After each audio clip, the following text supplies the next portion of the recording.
ఈరోజు ఒక శుభదినం. భూమికి రైతుకు ఉండే అనుబంధం, తల్లితో బిడ్డకుండే అనుబంధమే రైతుకు భూమితో ఉండేటువంటి అనుబంధం. మరి గత 10 సంవత్సరాలుగా ధరణి పేరుతో ఎంత పెద్ద ఎత్తున ఇబ్బందులు పడ్డారో, మరి ఇక్కడైతే గత అధికారులు లేదా ఇతరులు చేసినటువంటి క్రమంలో భిక్షాటన చేయడం కానీ, ఆత్మహత్యలు చేసుకోవడం కానీ ఇవన్నీ కూడా జరిగినాయి. వాటన్నింటికి ఫుల్ స్టాప్ పెట్టాలి. ఒరిజినల్గా ఎవరైతే కాస్తులో ఉన్నారో, ఓనర్ ఎవరైతే ఉన్నారో వారికే హక్కులు కల్పించాలన్నటువంటి లక్ష్యంతో, ఎవరికైతే చెందుతుందో భూమి వారికే చెందాలన్నటువంటి ఒక చిత్తశుద్ధితో మన ముఖ్యమంత్రి గారు, సీఎం రేవంత్ రెడ్డి గారు, పెద్దలు గౌరవనీయులు, మన ఇన్ఛార్జ్ మంత్రి, రెవెన్యూ శాఖ మంత్రి, మనకు పెద్ద ఎత్తున ఇండ్లు ఇస్తున్నటువంటి మంత్రి మా సోదరుడు సీనన్న గారు, పొంగులేటి సీనన్న గారు, ఈ యొక్క మరి భూభారతిని మన రాష్ట్రంలో 4 ప్రాంతాలు సెలెక్ట్ చేస్తే, 4 మండలాలు సెలెక్షన్ చేస్తే 4 ములుగు జిల్లాలోని వెంకటాపూర్ మండలాన్ని పైలట్ ప్రాజెక్టుగా సెలెక్ట్ చేసినందుకు వారికి ప్రత్యేకంగా ధన్యవాదాలు తెలియజేస్తా ఉన్నాను. ఈ కార్యక్రమంలో నాతో పాటు పాల్గొంటున్నటువంటి మన సోదరిమణి, మన జిల్లా వాస్తవ్యురాలు శ్రీమతి సురేఖక్క గారికి, అదేవిధంగా మన జిల్లా వాస్తవ్యులు, మన నియోజకవర్గం బిడ్డ మన బలరామన్న గారికి, అదేవిధంగా సత్యన్న గారికి, కలెక్టర్ గారికి, ఆర్డీఓ ఇద్దరికి, అదేవిధంగా నాగరాజ్ గారికి, మరి బయట నుంచి వచ్చినటువంటి మన ప్రిన్సిపల్ సెక్రటరీ ఫైనాన్స్ రామకృష్ణ గారికి, మరియు రెవెన్యూ సెక్రటరీ బుద్ధ ప్రకాష్ గారికి, ఇవన్నింటినీ చక్కగా ఏర్పాటు చేసి మంచి కార్యక్రమాన్ని 2 రోజుల్లో చెప్పగానే మరి అద్భుతంగా ఏర్పాటు చేసినటువంటి జిల్లా కలెక్టర్ గారికి, గ్రంథాలయ చైర్మన్ గారికి, రెవెన్యూ శాఖ అధికారులకు, పత్రికా మీడియా సోదరులకు, పోలీస్ మరి సోదరులకు, అదేవిధంగా మా అక్కలకు, అన్నలకు, తమ్ముళ్లకు అందరికీ కూడా పేరు పేరునంగా ఉద్యమ వందనాలు తెలియజేస్తా ఉన్నాం. ఇంతకు ముందే చెప్పిన భూమి అనేది మరి ఒక ఆదాయం, ఒక ఆత్మగౌరవం, ఒక బలం. భూమి ఉంటే మన దగ్గర ఎవరైనా అప్పిస్తారు. భూమి ఉంటే మనం పంట ఎంతైనా తీసుకోవచ్చు. ఇవాళ ఆ పంట వస్తుంటే మరి రైతుకు 500 బోనస్ ఇస్తున్నాం. అదే బోనస్ ద్వారా కొన్న వడ్లను ఇవాళ బియ్యం పట్టించి పేదింటి బిడ్డలు ఒక్కరి పేరు మీద 6 కిలోలు ఇస్తే మినిమం ఒక్క మనిషికి 300 రూపాయలు సన్న బియ్యం మీరు బయట పెట్టి కొనుక్కుంటే ఈరోజు ఫ్రీగా మన ప్రభుత్వం ఇస్తుంది. ఇట్లా భూమి అనేక రకాలుగా మనకొక మరి ధైర్యం. కాబట్టి ఈ ధైర్యాన్ని ధరణి పేరుతో గత 10 సంవత్సరాలలో దగా చేయడం జరిగింది. ఇందాక ఒక రైతు చెప్పిండు, నా భూమి ఉండే ఆయన చేతిలో నేను చూసిన మరి వైఎస్ఆర్ గారి గవర్నమెంట్లో ఇచ్చిన పట్టా కూడా కనబడుతుంది. తర్వాత గత ప్రభుత్వం ఇచ్చిన పట్టా ఉంది. తర్వాత దాన్ని నెంబర్ రద్దు చేసి ఇంకోరి పేరు ఎక్కిచ్చేసిరాడు. అంటే గతంలో పట్టా ఆయనదే ఉంది, మధ్యలో కూడా పట్టా ఇచ్చిరు, మోకా మీద కూడా ఆయనే ఉన్నాడు. కానీ మరి ఇన్ఫ్లుయెన్స్ చేసేటటువంటి వాళ్ళు, మరి అవకాశం ఉన్నటువంటి వాళ్ళు, అధికారం ఆ రోజు ఉన్నటువంటి వాళ్ళు కొంతమంది మరి అధికారులను బెదిరించో లేదో లోపరుచుకోనో వాళ్ళ పేర్లు తీసేసినటువంటి పరిస్థితి. సాక్షాత్తు ములుగు మండలంలో కూడా ఒక సమన్వయ కమిటీ, టీఆర్ఎస్ నాయకుడు, రైతు సమన్వయ సమితి ఒక రావు గారు, ఆయన ఏం చేసిండు, మోకా మీద 7 ఎకరాలలో పాపం వేరే బీసీ రైతున్నాడు, ఆయన దున్నుతున్నాడు. అంత మోకా మీద ఆయన ఉంది, కానీ పేరు మాత్రం వేరే ఆయన పేరు మీద ఉంది. రైతు బంధు ఆయన పేరు మీద వచ్చేది.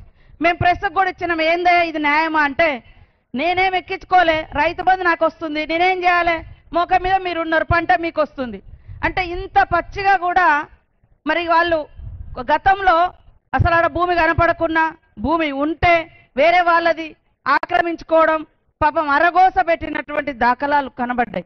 వాటన్నింటినీ చెక్ పెట్టాలనే ఉద్దేశంతో ఈరోజు భూభారతి చట్టాన్ని తీసుకొచ్చి ఎవరైతే అర్హత ఉందో, ఎవరికైతే చెందుతుందో వాళ్ళకే ఈ భూమి దక్కాలనేటువంటి లక్ష్యంతో కొత్త చట్టానికి శ్రీకారం చుట్టినటువంటి సీఎం రేవంత్ రెడ్డి గారికి, పెద్దలు రెవెన్యూ శాఖ మంత్రి పొంగులేటి సీనన్న గారికి మరొక్కసారి ధన్యవాదాలు తెలియజేస్తా ఉన్నాను.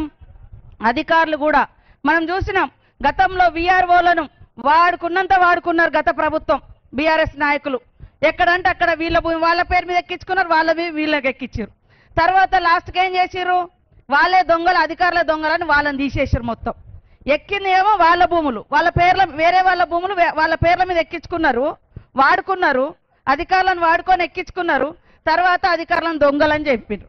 కాబట్టి దయచేసి అధికారులు కూడా, ప్రభుత్వం ఒక మంచి లక్ష్యంతో ఈ చట్టాన్ని తీసుకొస్తుంది కాబట్టి తీసుకొచ్చింది. న్యాయంగా ఎవరికి దక్కాలో అవసరమైతే 100 మంది ఆ ఊరోళ్లను, ఆ చుట్టుపక్కల కాస్తుదారులను తీసుకొచ్చి కూడా వాళ్ళ ముంగట సాక్ష్యాలు తీసుకొని ఇది నిజమా కాదా అని కూడా మనము విచారణ చేయాలి. కాబట్టి ఈరోజు మిగతా విషయాలన్నీ కూడా పెద్దలు సీనన్న గారు, సురేఖక్క గారు మాట్లాడతారు.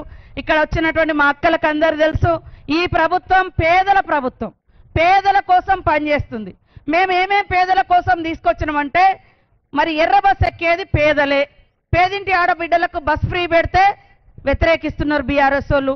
పేదింటి బిడ్డలు కూడా సన్న బియ్యం తినాలని సన్న బియ్యం పంపిణీ చేస్తే వాళ్ళు కళ్ళలో నిప్పులు పోసుకుంటున్నారు.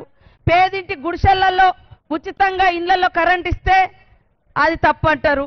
మరి రాష్ట్రంలో, దేశంలో ఎక్కలేని విధంగా 500 గ్యాస్ కనెక్షన్ ఇస్తున్నాం, గ్యాస్ సిలిండర్ ఇస్తున్నాం, అది కూడా తట్టుకోలేకపోతున్నారు. 10 ఏళ్లలో ఎంతమందికి వెంకటాపురం మండలంలో ఇండ్లు వచ్చినాయో ఒక్కసారి ఆలోచించండి. ఈ రోజు మరి పెద్ద ఎత్తున ఇల్లు కూడా శాంక్షన్ అయిన, నిన్న మొన్న ఫైనల్ కూడా చేయడం జరిగింది.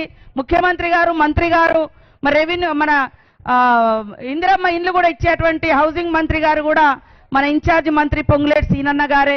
ఫస్ట్ పేదోళ్ళకే ఇయ్యాలి, తప్పకుండా ఈ 3-4 సంవత్సరాలు అందరికి ఇల్లు ఇస్తాం, కానీ ఫస్ట్ ఆకలయ్యేటోళ్ళకే అన్నం పెట్టాలనేటువంటి లక్ష్యంతో, గూడు లేనోళ్ళకే ఇల్లు ఇవ్వాలనేటువంటి లక్ష్యంతో ఇల్లులు కూడా ఇవ్వడం జరుగుతూ ఉంది. రైతు పంట పండిస్తే బోనస్ ఇచ్చడం జరుగుతూ ఉంది. రైతు రుణమాఫీ చేయడం జరిగింది. గుంట కూడా భూమి లేనటువంటి వాళ్ళు రోజు 100 రోజుల పని పోతే వాళ్లకు సంవత్సరానికి 12,000 రూపాయలు ఇవ్వడం జరుగుతూ ఉంది. ఇన్ని పథకాలు గతంలో ఎన్నడూ కూడా లేదు. ఇవాళ నీ భూమే కాదా తెలియదు, నీ భూమి ఇంకోటి పట్టా చేసుకుంటే చాలు, వాళ్ళ 100 ఎకరాలున్నా 500 ఎకరాలున్నా వాళ్ళ ఖాతాలలో రైతు బంధు వేసినమనేది, కానీ ఒరిజినల్గా మోక మీద ఎవరున్నారో కూడా వాళ్ళు బయటకు తీయలే. కాబట్టి అవన్నింటిని కూడా ఇవాళ బయటకు తీసే లక్ష్యంతో మరి ఈరోజు న్యాయంగా ప్రజలకు దక్కాల్సింది దక్కాలన్నటువంటి లక్ష్యంతో ఈ యొక్క కార్యక్రమం ఇక్కడ చేయడం జరుగుతుంది. ఖచ్చితంగా కాంగ్రెస్ ప్రభుత్వం అంటేనే పేదల ప్రభుత్వం, పేదల సంక్షేమం గురించి ఆలోచించే ప్రభుత్వం. అధికారానికి వచ్చిన సంవత్సరంలోనే 59,000 మందికి ఉద్యోగాలు ఇచ్చినాం. వెంకటాపురంలో కూడా వచ్చినాయి. ఊరూర్ల 5గురో 4గురో 3గురో, దాదాపుగా ములుగు జిల్లాలో 400 మందికి ఉద్యోగాలు వచ్చినాయి. పోలీసు కానీ, కానిస్టేబుల్, ఇతర టీచర్స్ కానీ, ఇతర కానీ. గతంలో ఉద్యోగాలు కూడా లేవు. మా అక్కలకు గతంలో పావులా వడ్డీ అని చెప్పారు, 3,500 ఎగ్గొట్టిపోయారు వాళ్ళు. 3,500 కోట్లు ఇయ్యలేదు వడ్డీ మీ డబ్బులు.